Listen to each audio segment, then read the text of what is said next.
Bonjour. Uh, so excited to be here tonight. So I'm going to be sharing my workshop on reclaiming the brilliance and resistance of our ancestors, a workshop on Indigenous icons, Old Toronto, and sharing the good medicine. I apologize for tonight. I'm still under the weather, but I am still here to engage and facilitate to the best of my knowledge, my ability. So, yeah, I guess we'll get started. Thank you to everyone who's come tonight. Really appreciate it as well. There will be materials available afterwards as well. So, for those who can make it, there's still stuff to read and catch up on. Okay, so I'll do my introduction in my language. I'll do a land acknowledgement. There's a video I would like us all to view, and then there's a conversation on positionality, and then we'll do like a quick icebreaker before we get into more of like the details, the richer details of today. And then we'll talk about Toronto. I don't know how many people here live in Toronto currently or have visited, but Toronto, we'll talk about the context of Toronto and how this workshop is focusing on the connections to our place and our history here. So, the beginnings of that, linking teachings with culture, what is Old Toronto's history from a First Nations context, bringing some iconic figures to life, a few figures I have, curated for today, and then how we can walk in our good way, what to take away from this workshop, this important opportunity. So that's a bit about my like contents. Um, so for a grounding activity, before we begin, I just wanted to start.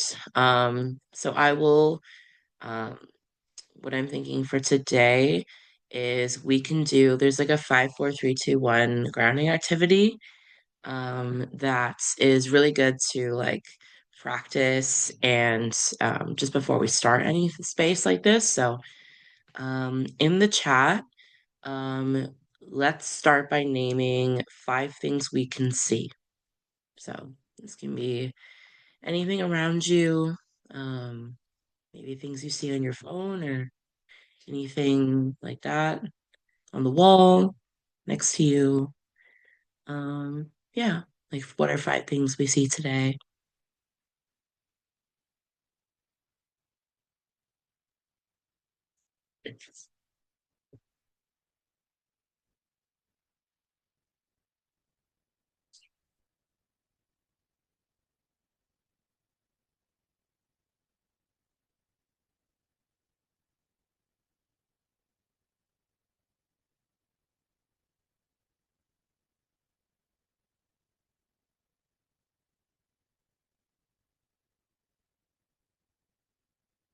So we have photos of me and my partner, the sun behind a layer of thin gray clouds, 3 plants, books, notebook, wall, letters, pens, boxes, fabric.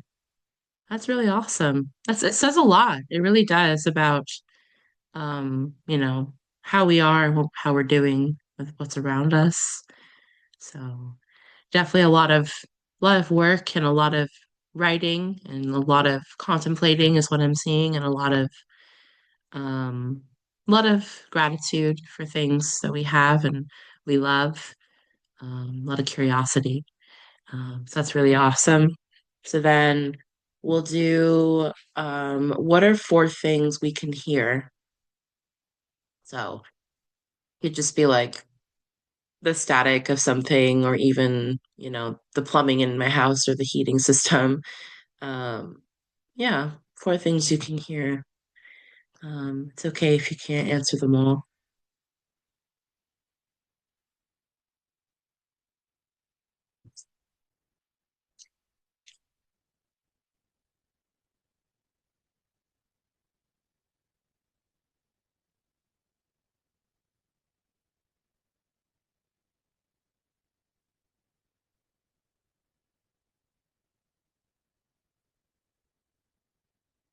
Your voice, the keyboard, planes outside, and the washing machine downstairs. That's true.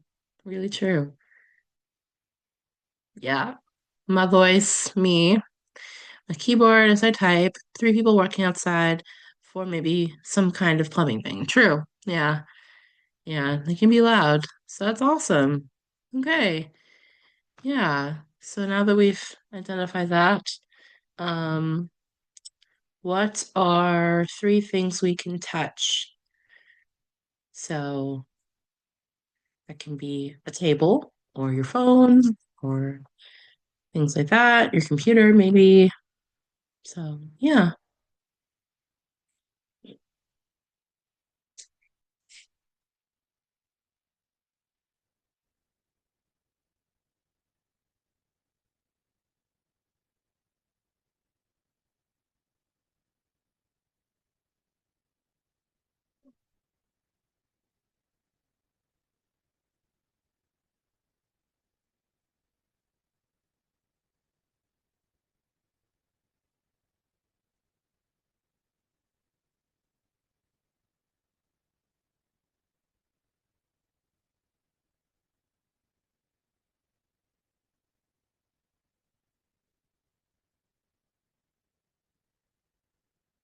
Definitely for me, I think I'm touching my computer as I go through your messages. I can touch my table that I'm sitting at, and I can touch my phone as it's next to me, as it always is. So totally okay if we're struggling to answer. Um, I think we'll also do like maybe what are a couple things you can smell. It's gonna be that one's a little tricky because, if we're not cooking or something, it's hard to smell things, but we can reflect on two things that we smell and also maybe something we taste in the chat. I think we'll give us time to reflect on those things in the chat. But I just wanted to have a bit of a grounding activity just to kind of start, just to recognize where you are, your surroundings, and yeah, we have coffee, both taste and smell, and I feel the softest in my fans. So true.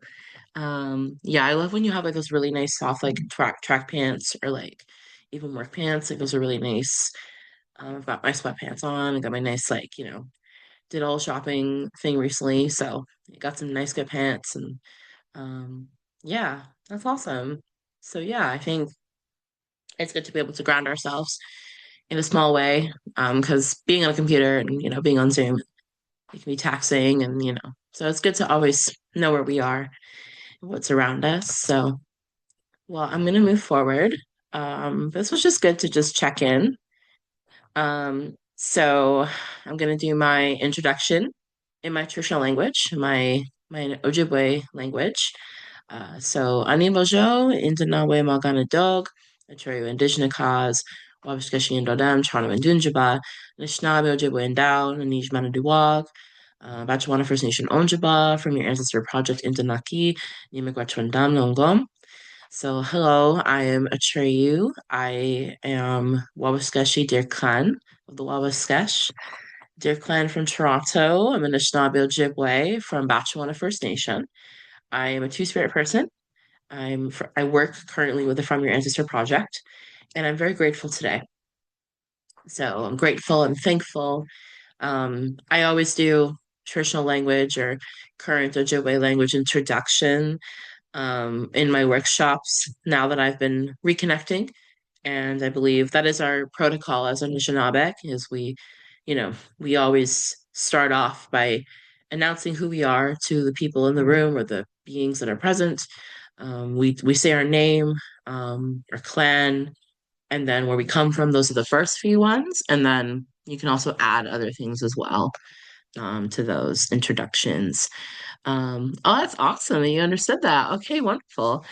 Yeah, I'm a beginner speaker and I've been learning since I was a child. So I grew up learning in an Indigenous school.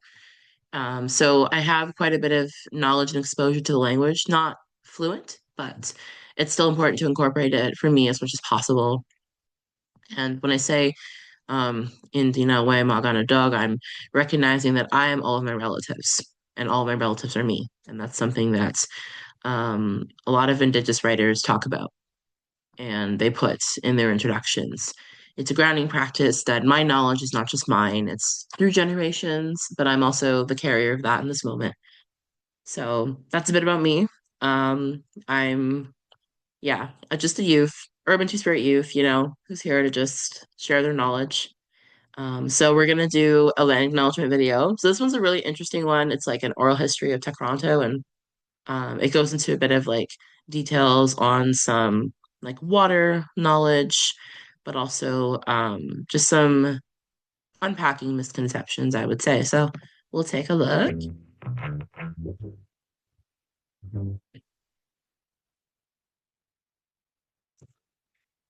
Ani, bonjour, Sarawakandishnakas, Shebananing and Donjaba, Takaranto and Dai. Takaranto, a Mohawk word, the place in the water where the trees are standing, the place where the fish weirs are. My dog and I spend a lot of time walking. It's my favorite way to move through this city. For me, it's a meditative action that isn't about negotiating bike lanes or public transit, but a time to slow down and really try to see the world around me. Concrete sidewalks, parking lots, now covering the rivers and trails that once flowed freely. The Petun, the Huron-Wendat, the Haudenosaunee, the Anishinaabeg, the Métis, the Mississaugas all made their homes here, and many other nations expanding beyond these groups traveled through for commerce and trade for thousands and thousands and thousands of years.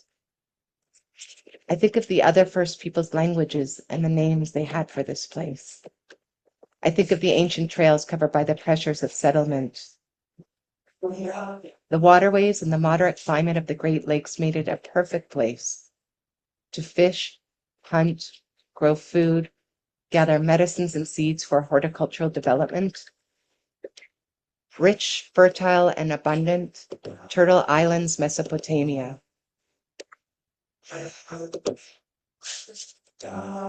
Many First Peoples and their goods traveled from here all the way to the Mississippi and back. Whenever I travel somewhere new, I try to find out whose land I'm on, and I ask, who are the original occupants here? So for Indigenous peoples, land acknowledgements are not only to assert our sovereignty and treaty rights of today, but it's also a way for all peoples to feel more connected to a place. Davenport might be a street now, one I walk down regularly in my neighborhood, but it's not just another thoroughfare. For me, it's an ancient portage trail that holds Indigenous knowledge. They say the animals made the first trails that led them to water, and the people followed. I imagine the deer and the moose once made this trail, followed by the people carrying their birch bark canoes, carrying their goods to trade, and bringing stories to tell. Nations from all over Turtle Island met and traveled through this land. Many languages were spoken. Alliances and decisions were made. People from different nations met and intermarried. The dish with one spoon treaty was made. Takaranto was a meeting place and land made up of sophisticated and cosmopolitan peoples and cultures that I see reflected in the city today. I wonder, is it something in the land and the water? Land acknowledgements might seem like a small and simple gesture, but like many of our ways, they are intended to have more impact and hold more meaning than the words alone. If we pride ourselves on diversity and equality, shouldn't our story include Indigenous peoples? In this era of reconciliation, we need to share the truth first.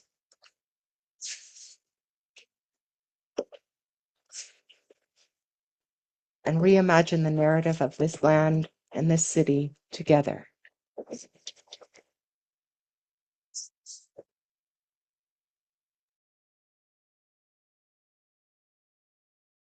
It's such an amazing video, right? It's so like I love just how it compiles everything together. It's quite beautiful the way that this was done. So I wanted to share that instead of doing a more like performative acknowledgement. Just doing more of a video that's like uncovering, someone's experience with our oral history, but also, the truth. I like that ending, truth before reconciliation is really what the land acknowledgement should be doing. It should be revealing those truths and exposing them to a wider community. And just really unpacking the misconceptions and really showing, what a city is made of and what the land is truly made of. So very beautiful video. So quickly, just my positionality. So building on that. So as someone who's a mixed race, racialized youth, who's biracial, who's urban, who's second generation, and my family attended residential school. So my grandparents, and being neurodivergent, disabled, and two-spirit, I have a very different, I might even carry different, like, understandings of community and trauma and things that other, Indigenous folks, my relatives, will carry. So this knowledge is, it's really focusing on my passion and my lived experience. Um, and I will navigate community probably pretty differently than a lot of people. But it's also good to be honest about my positionality and to get you to understand a bit better about where I am and, where I come from. And it's good to acknowledge those different positions of an identity and, so then you get to understand me and, how I have navigated. So that's just kind of my little thought on positionality and, how it impacts me. And so now we're going to get into like the real detail. So we're here to talk about Toronto. I'm from Toronto. I was born and raised here. And Toronto there's a lot of mixed feelings about this city and this place as we come to know it, how we come to be and relate to it. So, Toronto, it's such a difficult place to navigate. There's many different people and resources and teachings, but often it feels very isolating and desolate, challenging and rough. Toronto is known currently for a lot of political strife, a lot of suppression of activism, a lot of, lacking in proper resources for mental health, medical care, unhoused relatives. There's a lot of this landscape that is barren and that is oppressive and that is, isolating. But there's a lot of history and ceremony buried underneath the rubble. Buried deep in this ground under our cement path lies a huge path of resistance, sovereignty, and clarity that people might not know about. The land never leaves this place. Spirit never leaves. That's something one of my elders has taught me. You know, Toronto is full of much history, and I'm just here to talk about it because no one really does quite in the same way. Um, so let's get into it. So the beginning. So Toronto, one of the earliest recordings of this place is in 11,000 BCE, long time ago. So my ancestors were hunting a lot of big game during the retreating ice age. So there was evidence of fishing, processing sites, gathering and foraging trails and camps. This is traditionally the lands and campsites of the Wendat and Mississauga peoples.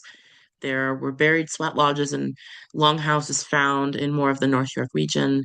This is all from the Talking Treaties Collective book, um, the Toronto like Treaty Alliance, like understanding Toronto Treaty history.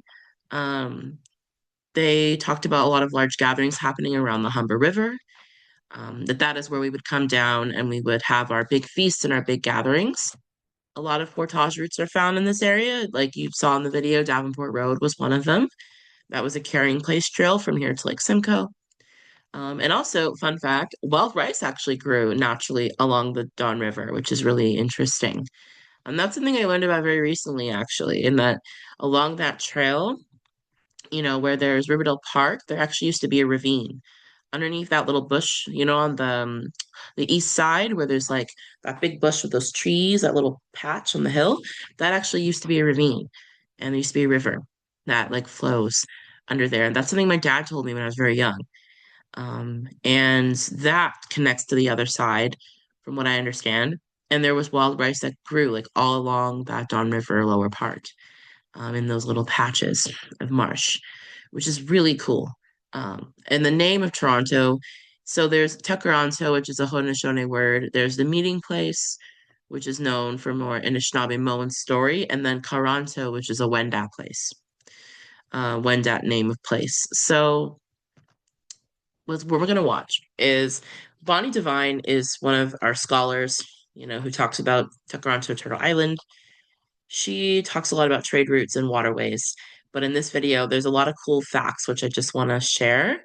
So we'll just watch a few minutes of her speech. This is like a whole lecture she did with the Museum of Ontario, and we're just going to skip ahead to this part, which is actually really interesting that I want us to kind of like unpack with her. So we'll go right there. This is Lake Simcoe. But back in the day, back in 1680, it was not called Lake Simcoe. The French in 1680 called it Lake Torontonian, Lake Toronto. And it is the original place that this name comes from. And the reason it's called Lake Torontonian is because of this image of the trees standing in the water. There was an old track that ran from Toronto up to Lake Simcoe, an old First Nations or Indigenous walkway that was used to carry goods, because this was a central trading post, back and forth between Lake Simcoe and Toronto. And when Lord Simcoe, who was the first governor of Upper Canada, came here and settled here, he noticed this Indian track that led up and eventually led into this lake. And he thought to himself, this is a very useful little piece of engineering, this road. It allows me to get up to Simcoe. Once you get up to Simcoe, it's a pretty short jump across a couple of portages through Fenelon Falls, across the land and over the rivers to Georgian Bay. It opens right into Georgian Bay. This is Lake Huron. Once you get into Georgian Bay, whew, you can go, eh?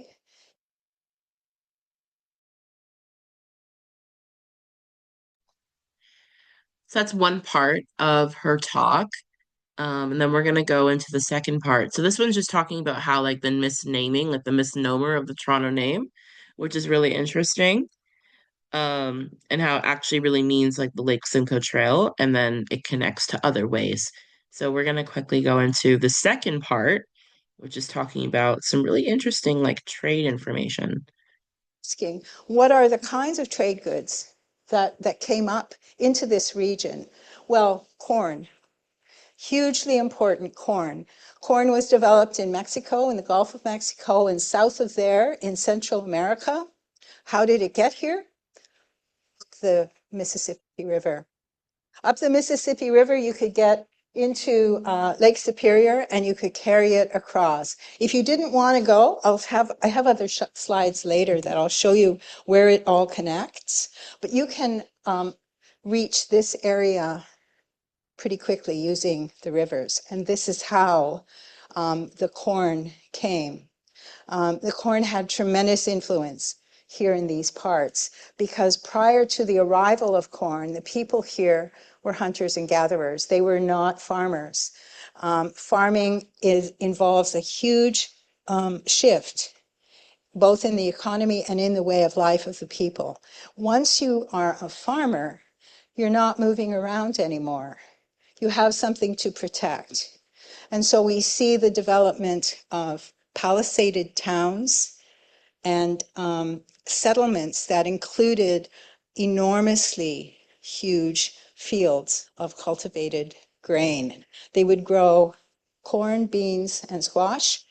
And Michelle has included examples of those three crops in the exhibit around the corner. It was excavated from the Huron-Wendat site, the Mantle site, they call it, the archaeologists call it.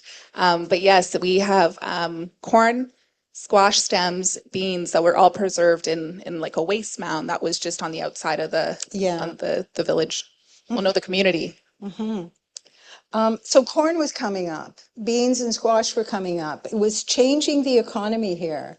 From the north shore of Lake Superior, in exchange for these agrarian goods, copper was being taken from I don't believe that we actually dug into the ground to remove the copper. I think that there was sufficient copper lying on the ground or visible on the ground that could be gathered and worked. And so we see copper down in Mexico, and they don't have no copper in Mexico that I know of. It came from here. And we see turquoise up on the north shore of Lake Superior, and there is no turquoise in these parts. It came from Mexico. And it came on these canoes that were traveling all through the region. So she basically talks about how the waterways, were used for like this double way trade route and this trade connection. Well before settlements were actually created in areas like Toronto. And I find most interesting is the Mississippi River connection, where we were trading with Mexico relatives. They actually came up the Mississippi River, connected through the Great Lakes, and went up to Superior. Where I'm from in Batchewana First Nation, our traditional land is called Bawatang. And Dean Sayers, one of our former chiefs, has done many educational things on Bawatang and how the stories go about our land and how we were the metropole, we were the capital of a lot of Indigenous Great Lakes regions and communities. Everyone would come up the St. Mary's River, and there would be huge gatherings there, huge gatherings, even from Toronto, even. So that's a really interesting take on the waterways and the trade and the Toronto name, what it really means. She has other parts of this lecture that go into like the very first trees in the water in the Lake Simcoe area that people have found. So that's just one picture of itself, actually. Some roots that they found when going in the waters up there. So really interesting information that she's provided. So just some further things. So now to kind of connect it to more recorded time. So there were some facts about territory, about, there was a lot of fighting for this territory in this area. The Seneca and the Wendat and the Mississauga struggled for this territory here. The Michisagi Nation around Peterborough area, that's a huge place where there's been a lot of reclamation efforts of those territory disputes. A lot of our Anishinaabe from this region moved up to Georgian Bay and then further. My Anishinaabe creation stories go from the Great Migration, so we actually came eastward, and then we made our way through Ontario, Toronto, and then up the Great Lakes. And there were a lot of wampum agreements that also took place here, a lot of feasting at Humber River. And the Mississauga, you might know of the name Mississaugas of the Credit First Nation. How they became the Mississaugas of the Credit was because they were called the Credit People as they maintained good credit with their traders. This was in the area of Lake Ontario, but also further into what is now Six Nations in the Grand River. So the Credit River is named after them, and then they are called the Mississaugas of the Credit First Nation. Uh, and also a lot of nations that once lived here also went to the Great Peace of Montreal in 1701. That was a huge gathering as well. So to connect that, there were also some place names that were left behind. So Ishpadina, you might know Spadina Station. So that's actually an Ojibwe word, Ishpadina, which means high place or high hill. They actually had the wording of Ishpadina in their station for a time last year. And menacing is what was called the Toronto Islands, and it's an island word. So when you hear Majike menacing, that's our word for Turtle Island. And then there's some other words as well in the Talking Treaty Collective's book. Kobe Kenong for Humber River, Wanskotonak for Dawn River, and Mimiko for the High Park wild pigeons. So back in the day, there used to be wild pigeons that would live in High Park, and they were numerous, and they would live in the savanna. There used to be savanna glades. High Park, there you notice there's some of that like dry ground and those like blades of grass, those savanna blades. Well, High Park is actually that is a natural savanna blade that grows here, and a lot of wild pigeons used to live there in the old days. So before we get into like the old Toronto that I know, I'm offering a few minute break if we want, or we can just keep going, whatever folks' thoughts are, whatever we're feeling. So do we want a little break or do we want to go right into it? What are we thinking?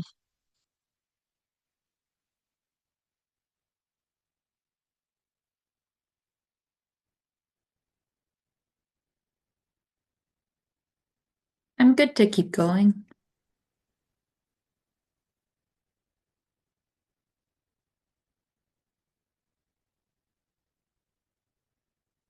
Um, okay. Yeah, I guess we can keep going. I'm good with that. And then also do another check-in at some point too. So this is a really cool picture actually of Toronto. I believe this photo is 1906, but I could be wrong. It's definitely early 20th century. So this is Bay Street in downtown. This is what used to be right here on that street. There used to be this archway with the British crown on top and some flag postings. Um, because back in the day, this was called Toronto was known as like British North America back then.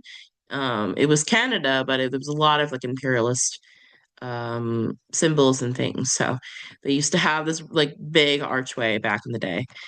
Um, so what I'd like to pose to the group and reflecting on this early identity of Toronto, why don't we type in the chat or unmute?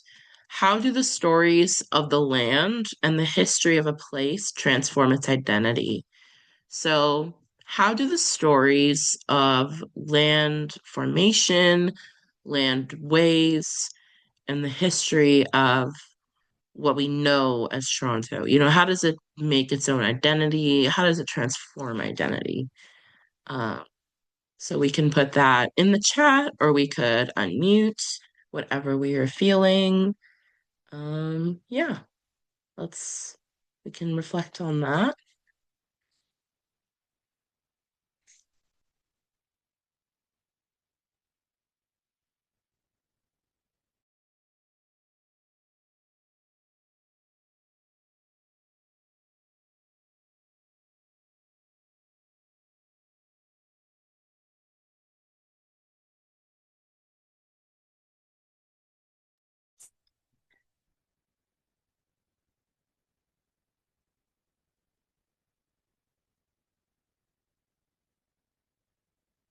This feels very complex, but um, Mm. especially when you're experiencing and living somewhere and you're experiencing a lot of changes and flux over time, the more stories you hear about the history of the land, it sort of adds another layer of understanding. Mm. It does. It really does. I think um, it gives a bit more layer and more context to the city that we know now. And it's just really cool to see its transformation. And yeah, I definitely agree. Very complex. Um, and just a lot of things that people might not expect too. I think the story of Toronto is this is one that I don't hear a lot of people talk about. And yeah, yeah, very, very interesting. And I really agree with that. Um, any other thoughts?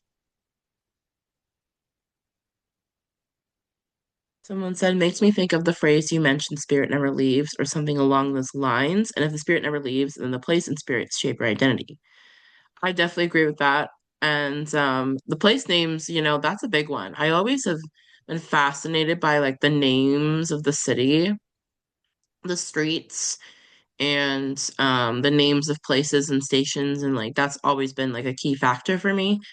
How and you notice that like Spadina Station is on a hill. It's on a big ridge. And it's so funny. It's like, oh yeah, let's just call it this, I guess, because it is high.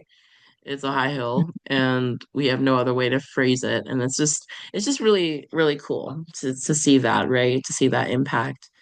Um, yeah. Okay. Really great reflections. I totally agree. Um, I live in Musqueam territory in Vancouver, and I love learning place names. They do, right? Like they really do. And there's so many place names that it's like, oh, you guys really just kind of used our words the whole time. And it's really funny to see. Um, okay. So what is Old Toronto? So this is just really my personal interest of Toronto. Old Toronto in the late 19th century, early 20th century. Yeah, it was a place. it was the place to be. There was not for many people, but it was a really interesting dynamic that was happening. So a bit earlier into that, there was still a lot of like portaging and canoe routes that were being used. Fort York is the big one. You'll probably know the War of 1812, but also what you don't know, one of the chiefs of Garden River, who actually kind of created Garden River, Xinguang or Xinguangons, actually portaged all the way down to Fort York to ask for a teaching lodge, a teaching lodge that could be used to teach like reading and writing English, like those type of practices, to teach Anishinaabe that, so that they wouldn't be falling behind in the new world, quote unquote.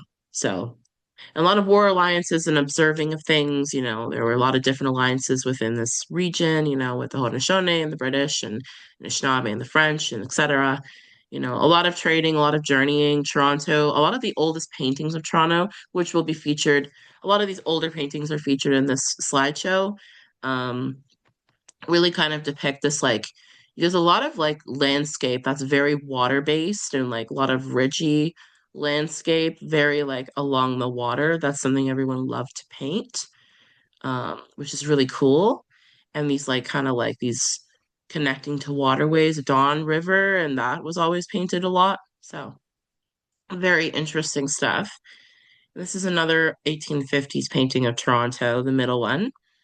A lot of rediscovering of legacies and capital status. Toronto was like the industrial, very industrial, Hogtown, Old Toronto was like tons of stuff going on, lots of industry, lots of travel and commercial ventures and things. And this one, so also when we think about industry, we also think about, there's also just some fun, goofy things and just like more human things that were happening too. This is an old photo of Hyde Park. This is, I believe, like 1906 or 1907, winter season. No, actually, I think this one's a bit older, like 1908, 1909. But yeah, there's actually used to be a lot of sledding that would happen in those days, tobogganing. There's actually a photo of someone who I will talk about soon, but him and his wife were actually shot in a photograph of sledding. So a lot of sledding, taverns, rinks, hotels, that were the places to be and to gather. And there's so many photos, like more than you would believe, that still exist. So just a little fun side by side. So this is the Broadview Danforth intersection. This is 1910 on the left, my left, and on my right is today's photo, right? I think this one is like a few years ago, and then this one, yeah, 1910. So it's a very interesting, like side by side. You can still see the like the big bank building on that side, and then there's like some early versions of streetcars. Um, and then we have this building that's still there, a bit of a different layout though. And then we have this grass, and then this is the Prince Viaduct Bridge that wasn't built yet. So it's really interesting to just see this side by side, and how much it's transformed. Um, Before the bridge, even you could still see that there was quite a bit of, not as much traffic for sure, but it's just really cool to kind of see, and for me, 1910 doesn't really feel that long ago because of how much history I know. Once you know more history about something, the less time passes, I feel, the less long ago it feels. It's a really cool feeling. So, First Nations Canadian history. So, in this area of Old Toronto, um, there were Indigenous individuals who navigated this city. In the late 19th and early 20th century, a lot of our nations and our people, we were innovators, celebrities, veterans, socialites. We were getting so close to the Western world in a way that had never been done before. We were becoming known with fairs and schools and contests. There was communal ground for us to be brilliant and actually recognized. These figures I'm about to talk about, the pressure to create a name for yourself and your family was really high. There was a constant need to prove oneself to the Canadian society, to prove you're equal, to be persistent, to fight for recognition. Um, the pressure to mix both Western religion is very high in this time period, but a lot of traditional beliefs were still kept preserved due to, many things, but lots of encroachment, it's really remarkable how much was still preserved. A lot of communities even still relied on hunting and gathering. Small farming and big harvesting were so restricted, really a lack of resources and influence because of Indian agents' fear of us gaining too much power. Those within the city structure or the urban world struggled to have a life that was safe and affirming. There was a struggle between having security and also having a free spirit. It was a very difficult time, but there was still a lot of advancements in technology, that were bringing us together, and everyone was kind of pressuring to fit into a specific mold of the Western world, but also be grounded in their family and their connections. So, who were these icons? So this is the first one. This is Francis Pegamagabo. He was a World War I veteran, the deadliest sniper in North American history, with 378 confirmed kills. He received honors medals at the reception of the Canadian National Exhibition in 1919. So the CNE is what we call it today. He also convalesced and visited doctors here in his recovery. But beyond being a soldier, he would return to Toronto for political advocacy reasons and campaigning. So Francis Pegmagabo is an Anishinaabe Ojibwe from Wissahickon First Nation. And he was also one of the founding members of the National Indian Brotherhood. He would go on to be the supreme chief of this organization, which is now known today as the Assembly of First Nations. He was known to go to great lengths to travel to different cities to advocate for equal treaty rights, to advocate for status recognition, to advocate for better education, better opportunities. And he was really focused on advocating for, like a government, a sovereign government that didn't just adhere to the Indian agents' beliefs and wishes. He wanted us to really come together as an Anishinaabe and form one unified organization that would advocate for our rights to hunt, fish, speak our language, and to be sovereign people. So, really interesting figure, really amazing, hero, and just a cool person in general. I've gotten to know the Peckamagaba family pretty well over the past year, and very grateful to share a bit about him. The book Sounding Thunder, The Stories of Francis Pegmagabo by Brian D. McGinnis, his great grandson, goes more into his story, which is also like linked in the slides and the reference list, which you'll all see. So don't need to memorize that. And then the iconic Thomas Charles Longboat. Okay, so I really have to go into Tom Longboat for a second because this is the figure and the man who got me back into reconnecting. So I'm always going to have that special place for Tom Longboat, for Gagwege.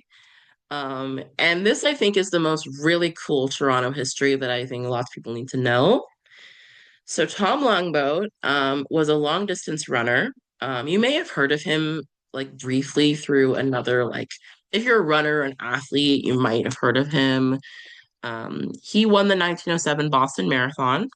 He received a Toronto welcome and parade, like a whole parade throughout the city from Union to Bay Street to the Old City Hall. He was a huge runner with many amateur professional successes. He ran the Ward Marathon through downtown Toronto, through Lakeshore to High Park, and also at Hanlon Stadium. So Hanlon's Island, which you might be familiar with, there actually used to be a stadium on the island at Hanlon's Point that had a whole like running track, and then there were like, exhibition things and games and fair items, but it's no longer there. So he ran there, but he was also a City of Toronto employee, which is something that's really interesting. So after his running career, he did serve in World War One as a runner and a dispatch carrier. But also, he was a teamster and a garbage person and just really worked in general, like clean department, street department from 1927 to 1947. And one area is Lawrence Avenue.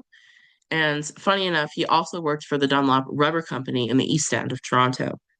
Um, and what I think is really interesting about Tom's story, Tom, through my research, was basically like the first Canadian celebrity. He was known in streets, in taverns, in schools, in families. He had a cigar named after him.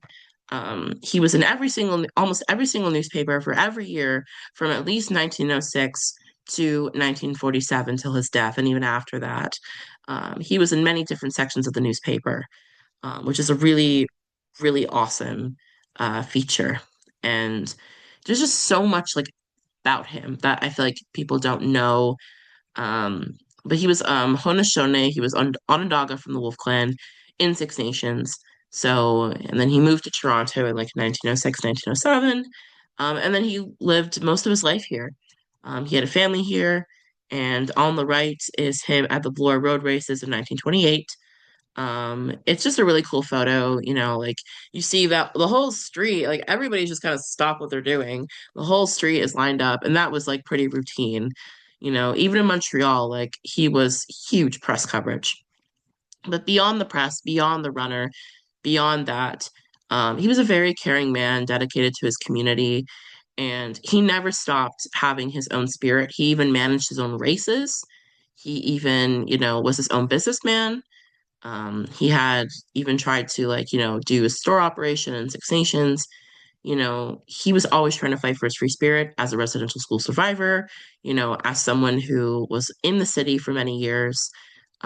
He did have two families, one family here, and he also married in his running career. So, very layered life, very complex life, but a very, very interesting one. And there's some many other resources in the resource guide which you can look at. But these are just some photos of him. This is him I believe this is at the Hanlon Stadium. And then this is one of his photos. He was in an interview in 1930 where he like was talked about his current family life and, the running days and things like that. It's a very candid interview. And then we have our photo here as well.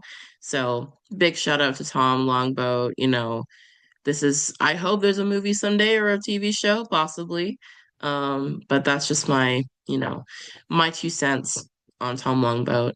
And I've also spoken to one of his relatives, Cindy Martin, as well. And I've been, I did a whole marathon for him. Well, not a marathon, but half a marathon. Me and my friends, we did an 11 km walk for him on his birthday, July 4th. Um, and that was a really incredible experience. So all my love to Tom Longboat, but also we have to talk about Dr. O. So Dr. O is from Six Nations as well. So he is of an older generation. So Francis and Tom were like late 1800s, like 1886 and then 1889, respectively, but the other way around. And then Dr. O was born like more further, like 1840s. So he's a complete Victorian through and through. He was a medical professional. He graduated from U of T, University of Toronto. He was a residential school survivor, but he also led the Independent Order of Foresters. So the Foresters Financial, like the group, that big Foresters building, like near Eglinton Avenue. Yeah, he led that. He led that. He was the like CEO or the lead of the Foresters Company. Um, he was one of the first to give a speech directly to the Prince of Wales, as a citizen of Ohsweken of Six Nations in 1860s. He was a huge collector. He literally owned an entire island, an entire island off the coast of, I believe, like Kingston and Prince Edward County. And he had Forester's Island, which was like an island that he and his family owned and resided in and entertained people. And it was a huge island with a mansion. He was a huge collector. A majority of his collection was donated and still remains at the Royal Ontario Museum. One of this is actually a replica of the what is it called? The coronation replica, like throne of the British government, the British monarchy, not the government. But yeah, it was a replica throne of the British crown. And he had a commission through a friend, and he kind of pulled some strings, and then he finally got the replica. And I think it is still at the Royal Ontario Museum. So a lot of his collection is still there. There's actually a mural if you go to Gerrard Street and Pembroke on the Midway Beak building on the side. There's a mural of him with painted images. So that's really cool to see. And yeah, he was definitely big medical professional, doctor. That's a photo of him right there. And he was known to be very charming, very eloquent in his, lots of speeches and lots of public speaking he would do with his company. And, and he was a very big investor with Friends, and he did a lot of amazing work with, doing a lot of medical work with his community. So really interesting guy. There is a book about him as well in the resource guide. So this one's also really cool. This is actually a 1960 story, so it's a bit past our time period of like 1900 and 1952. Um, but this is a video on a Haudenosaunee and Anishinaabe couple of a union that is really, really sweet that took place. So I'm gonna share with y'all. Thank you. We're here at Ambleside Beach, North Vancouver, joined by Elaine Bomberry. Elaine, nice to see you again. You too, T. Always good to see you. Tell me about what you've been up to, and please tell me more about Res Rocket Romance. It was an amazing story that I wrote about my parents' love story, how they met on a streetcar in Toronto in this book, Indigenous Toronto. I had no idea that it would become this big thing. And thanks to Denise McLeod at the Toronto Transit Commission, she said that she wanted to showcase our story translated into artwork that would be wrapped around a streetcar. Like I could never have imagined that this would happen. And when we made it happen, she gifted me this beautiful little pendant with a Toronto Transit Commission token beaded. But yeah, so my family got to come, most of my family anyway. So it was really a spectacular day. It was just a legacy for, really for my family. Amazing. Let's talk a little bit about that romance. Tell me about your parents. Oh my gosh, my dad was already on the College Street streetcar, and he was on his way to a dance. Back in the day, this is 1960, they would have North American Indian Club dances. And my mom got on a few stops after him, and when he saw her come on the streetcar, he said she was the most, he envisioned her in a wedding dress, like without even knowing her or her name. And then my mom said, when she looked at him, he was the most handsomest Indian man she ever saw. And so she was disappointed. He got off a couple stops before her, but they ended up at the same dance. My dad was a volunteer bartender for that event. And my mom had a date that night, but he never showed up. So they got to talking, shared numbers, and 4 months later, my dad proposed to my mother on that same streetcar. So hence the name Res Rocket Romance. Amazing. And now the streetcars in Toronto are now wrapped with the images of your family, your brother, your sisters, your mom and dad, their wedding day. What was that moment like when you saw that streetcar? Oh, it was so overwhelming. I felt my mom's spirit. She's been gone since 2000. She passed away from breast cancer, but it was just, oh, it's so meaningful. And to have my dad, he's 88 years old, to make the trip to Toronto for the ride, it was spectacular. It really was. And my great nieces, my great niece and great nephews were there, and my nephews and my sister, it was just amazing. Incredible. What a story. What did your dad say when he saw it? It's all good. That's it.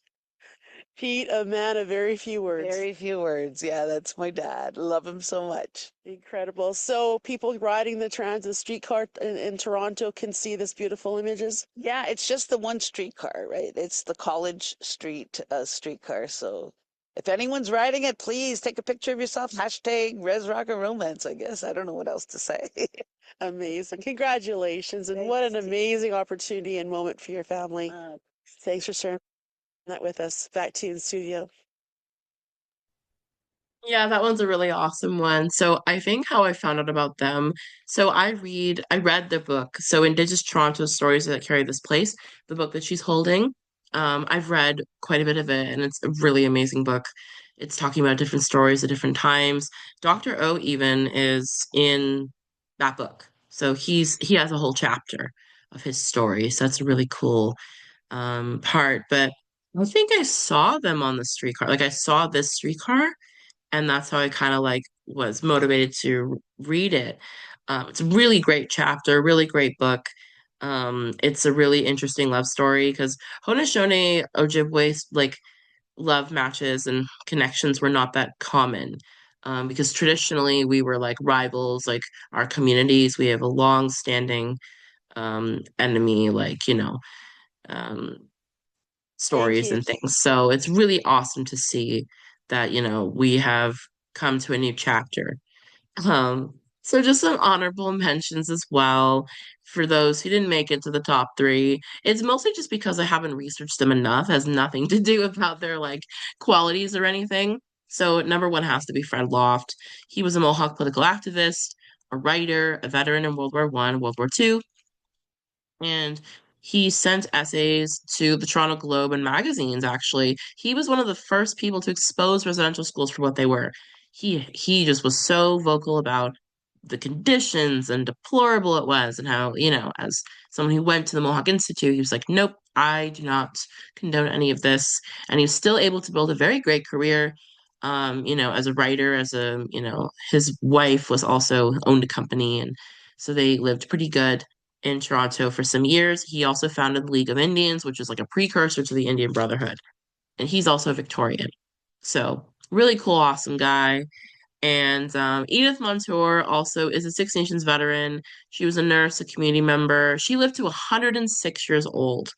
So from 1890 to 1996, Edith Montour was with us. So she did her training school for being a nurse in the States, in New York, because in Canada, there was still laws that said an Indian woman, Indigenous women could not become medical professionals or nurses. So she went to the States and she ended up graduating her program, and there's actually her diaries, her war diaries, that are still public today online that you can take a look at. And she also was known to visit Toronto on occasion.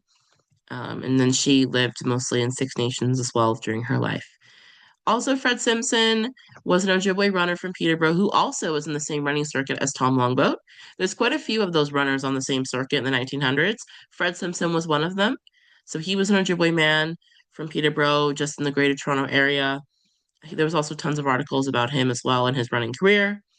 And lastly, Ethel Brant Montour was a Six Nations educator and author. She was one of the first Indigenous women to self-publish a historiography of her people.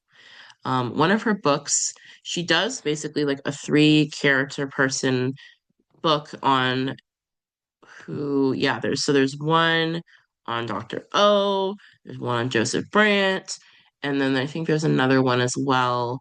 Um, on probably I think Tecumseh or someone else, but there's actually a whole book that she wrote. It's like a history of Six Nations historical figures. That's also in the reference guide, and also I'll point it out in the end of the slideshow. So just some awesome, honorable mentions of some really cool historical figures as well. So it does not start and end with the three. But those three are the ones I've just researched the most, I would say, out of everybody. Those are the ones that I've spent the most time researching, about almost 2 years now. So, yeah, quite a bit of research. So, just a fun fact, Tom Longboat was also a frequent guest at the Loft family home. So, Fred Loft and his family lived in Toronto. They were known to have many parties, dinner parties, and the Longboats were frequent guests, and they would visit, and they were good friends with Fred Loft. Another fact, which I didn't include here, which is like, I'm still trying to find the right article, but I'm going to share it anyway because it's really awesome. So there is the Jimmy Simpson Recreation Center and Park that is in the East End. Now, that is named after James Simpson, who was former mayor and politician. Tom Longboat, in an article in the 1930s, he was advocating for his children to get an education fund, a fund that he was denied several years before. It was a $500 grant from the city. And he wanted to reach out to his buddy, James Simpson, to advocate on his behalf to get the education fund. He didn't fully get the fund. His children didn't get the fund until the 1980s, and they split it between the four ways of the four children. But that's just a really interesting fact I wanted to say, that Tom Longboat and James Simpson they knew each other. Tom knew pretty much everybody. He knew the mayors, he knew politicians, he knew like athletic coaches and promoters, and so everybody was, kind of knowing each other. You know how Toronto is now, right? Everybody kind of knows each other, and it was no different 100 years ago. Definitely no different. So this is just a really sweet interview from his article. He was interviewed in 1938 by the Toronto Star, and he was found sweeping leaves and cleaning in a street And they tried to paint it as, oh, he's fallen from grace. He's a garbage man. He's a simple man, rubbish man. But actually, Tom had quite a few things to say. So in the interview, he talks about, reflecting on the old days of running. He's like, oh, yeah, I was at the top.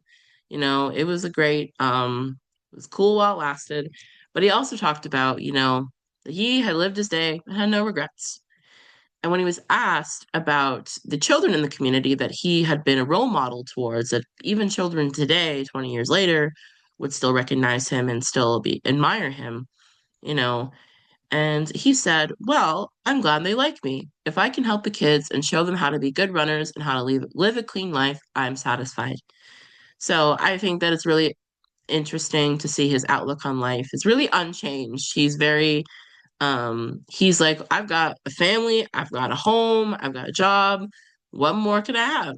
He really didn't see himself as lower or lesser than because he worked for the city.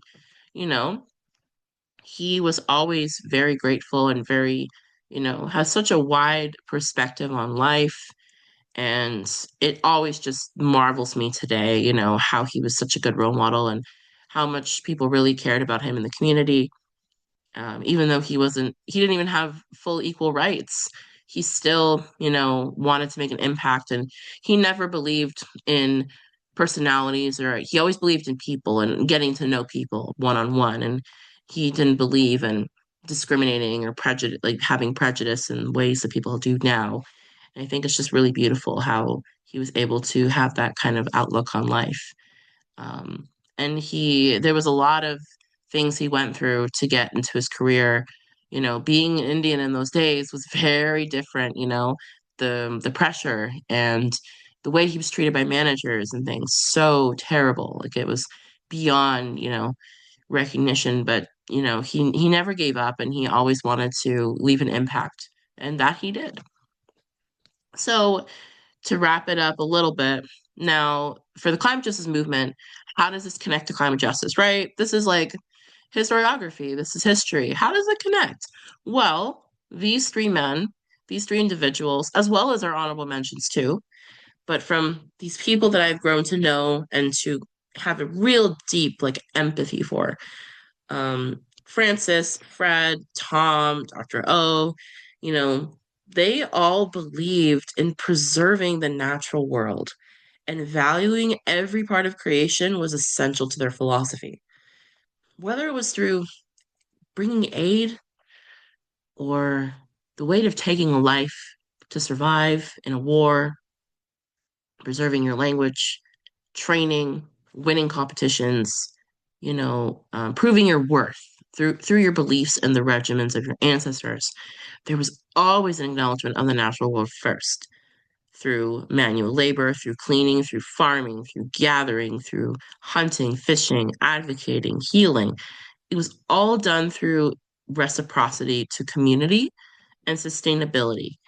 Being Indigenous and rooted in who you are was the most radical act somebody could do in the Victorian era. In the age of exploitation, of destruction, of manipulation, of capitalism, you know, these men, these individuals, these women, these beautiful icons really did that very well. And, they never doubted themselves and they always believed in their worth and their capabilities. And they were superstars. They were superstars in their own right. And Toronto doesn't recognize that the way they should. You know, these were the people they paved the way. You know, Duncan Pegamagabo, Francis's son, he used to call these men the pioneers because they were the ones who took those extra steps to get to what we enjoy today. That, they would have to raise up enough money in a job or multiple jobs to just get in that canoe and get on that portage and go to that place, go to Ottawa, go to Toronto, to advocate, to get their words heard. You know, Tom had to, work very hard against a lot of abuse and corruption to run for the sake of running and to get recognition, and to train himself and manage his own career. And it took years, but they all figured it out in their own way. And it teaches us that when we do that type of work, we are a part of creation, and our role in creation is shown to us over time. And in the climate justice movement, it's all about knowing our role in creation and what we're doing to give back using those gifts. We're always taught as the Anishinaabe, as Indigenous people, to use our gifts. And all of these beautiful people did just that. And it really did serve the natural world first. As we see today, we see we can freely express ourselves. We can freely do ceremonies. We can freely do this now, as much as we can because of their efforts. So that was a lot of info. So I guess I want to now put it to you in the chat or a little bit of a discussion. What was one thing that stood out to you when hearing these stories? What was one aspect or fact that was stood out, that was so compelling or interesting? Um, yeah, we can put it in the chat. We can unmute. We can whatever works for us. But yeah, I'm gonna put it to y'all on, did hearing these stories change your view on Canadian history? Why or why not? Um, did it change your understanding of our founding of Canadian society?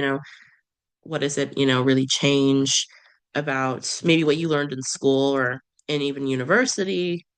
Um, it definitely changed my view for sure. I mean, it just kind of made things more clear that I learned as a child but couldn't fully understand. And then, in my native school, and then now I have a better picture. So I just put that one in the chat for y'all to reflect on. We also will go into breakout rooms as well. But these are just some questions as well I will leave with folks. And I believe you will also get access to some of these questions as well in your follow-up materials. But some things to reflect on after a presentation is, what can we do to build real, like, meaningful solidarity with community, taking into account what we've learned? And can stories and teachings be used to improve access to our land, advocating for climate change, climate justice, more so, climate change causes, and the right to practice our traditional ways? Can these stories and teachings be used to really protect our ways and preserve in an urban context? How can we as Canadians, really advocate for that and fight for that, for our neighbors, right? Our neighbors who ancestral rights are being, challenged. So, in conclusion, just some advice I have for getting to know your history a bit better about Toronto and old old Canada, old Toronto history. As an Anishinaabe, my understanding of Canadian history is very specific. Might be different to someone like Tom or Fred Loft, but still very important. Really understanding your position in the Indigenous ethos surrounding you and your role in your community is the first step. As a Canadian or as a member of this region, how can I support the continuity and change of the Anishinaabe Nation or the Indigenous community at home and abroad? Some things I can recommend: attending events and ceremonies local to you. If you live in Toronto, things I would definitely recommend you check out. I would say definitely, there is the Native Canadian Center that does have some things, but I would mostly go um, hmm, for Toronto, the Yellowhead Institute. Really good place. They have tons of stuff on their Instagram and their website, different articles and exploration of resources. So they're founded off of TMU. Also, fourdirectionsteachings.com is like a good resource. There are going to be different events and ceremonies posted. I would follow organizations like Toronto Council Fire, Native Women's Center, stuff like that. Um, Also, reading and engaging with our intellectuals. So, Leanne Simpson, you might have heard of if you are in any university course, but she's really great. She has books, As We've Always Done, Dancing Our Turtles Back. Those are really good ones to understanding the Indigenous, philosophy of the region, supporting organizations that do great work for our community, such as Finding Our Power Together, Giwabamin. Those are really good ones that do a lot of personal outreach. And learning the history and context of our communities near you, the reserves, the treaties. Um, one I recommend the Mississaugas of the Credit First Nation. They have an Instagram, MCFN. Um, they are pretty good with that, with the educational resources. As well as the Mohawk Institute, their Woodland Cultural Center, it's now called. The Woodland Cultural Center in Brantford, Ontario, which is this former site it's the same site as the Mohawk Institute. That is a really good resource as well for residential schools and things like that. And also engaging with generational storytellers. So engaging with Daphne OJ, Helen Roy. Someone also said, are there courses you would recommend? There actually is one with the Yellowhead Institute. It's a Land Back 101 course. It's free and it's a self-paced course on their website. That's a really good one. One I would recommend as well. I think there's also one with the University of Alberta as well. That is a free course, but definitely try the Yellowhead one. That one would be a really interesting one. In terms of courses for this specific time period, I don't think I've encountered many. I mean, at McGill, there was like British North America, I think from like 1790 to 1900. Um, Definitely, I would check out the resource lists because those are like, closest I would say to course material, but definitely Yellowhead's a good start. And then, yeah, just anyone like Wanda Whitebird, Edna Manitowoc, Basil Johnston. These are some really good pedagogical like resources. So, Basil Johnston, you want to know more about Anishinaabe people in our history, you go to Basil Johnston. And also for like Haudenosaunee, I would say Suzanne, um, not Suzanne Dion.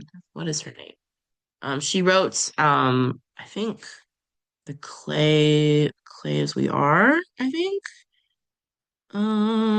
Yeah, that one's a really good one. The clay. Let me just look.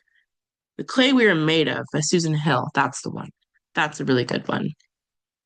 Yeah, just some different ones as well. Just some advice. Advice as the best I could summarize it. Um, yeah, and then that's pretty much it. So I'll go through this list for the last 3 minutes. So these are all the resources, like 3 slides. These are all the resources that basically brought up today's work and curated it. So this is actually a really good one. I really highly recommend this one, the Indigenous History of Toronto, the University of Toronto Being Again site. This has tons of videos and research guides and articles of the history of Toronto. And this one is like my number one. And I'm gonna put this in the chat if I can. No, I can't. But that one's really good. If you just search up like the Indigenous History of Toronto, like you'll see it. It's like the Beamed Again U of T one.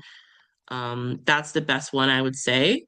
Also, this book, The Treaty Guide for Torontonians by Talking Treaties Collective, you can find it at the Toronto Library or online. And these are just some like other resources as well. This book, if you want to learn about Francis, definitely check out Sounding Thunder.